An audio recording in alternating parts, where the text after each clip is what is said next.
Our whole universe was in a hot, dense state that nearly 14 billion years ago expansion started. Wait, the earth began to cool, the autotrophs began to drool, Neanderthals developed tools, we built a wall. We built the pyramids, math, science, history, unraveling the mystery that all started with a big bang.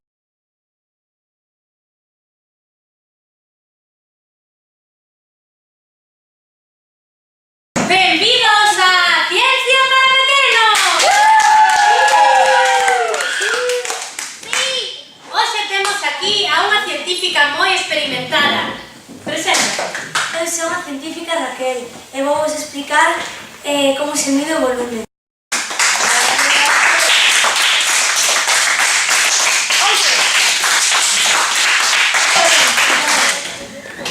Agora vamos a medir, por exemplo, o volumen deste tenedor. Como vedes, antes estaba no 30 e agora está no 31,5. Entón, cal é o seu volumen? 31,5? No, 1,5. E como se fai iso? Pois porque se antes eran 30 e agora aumentou 1,5, restamos. Ah, o volumen é a diferencia. Moi ben, xa entendo. Podes non explicar con outra cousa? Sí.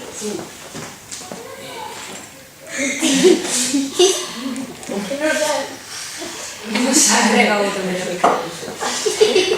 Por exemplo, vamos a ver o canto é o volumen desto. Como vedes, pesa 10 gramos. A ver canto volumen ten.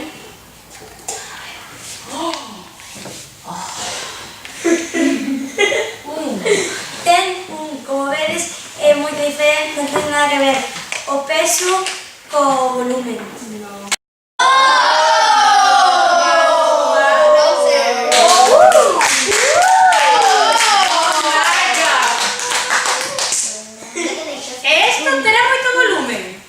Non creo, é moi pequeno. Eu creo que sí que vai a ter.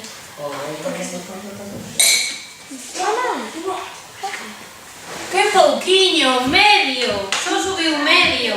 Porque realmente o volumen que é o espacio, realmente o fila é pequeno. Moi ben, creo que me quedou claro. Pero que inventou e soubo como saber o volumen das cousas? Porque eu non sei. Pois foi Arquímedes. O rei Eirón de Siracusa mandou fabricar unha coroa só de ouro puro. Pero como se suspeitaba que estaba mezclada de prata e ouro, mandou a Arquímedes que investigara.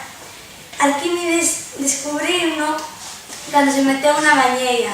Viu que ao meterse dentro, a bañeira desbordaba e saía agua por fora.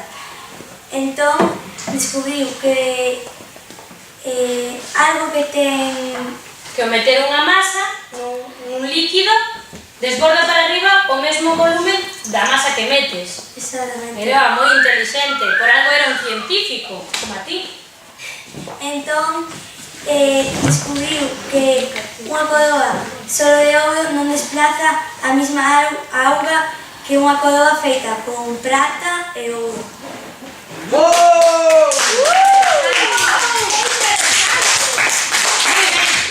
Encantada de terte aquí, cando queres volver a explicarnos outra cousa de ciencia,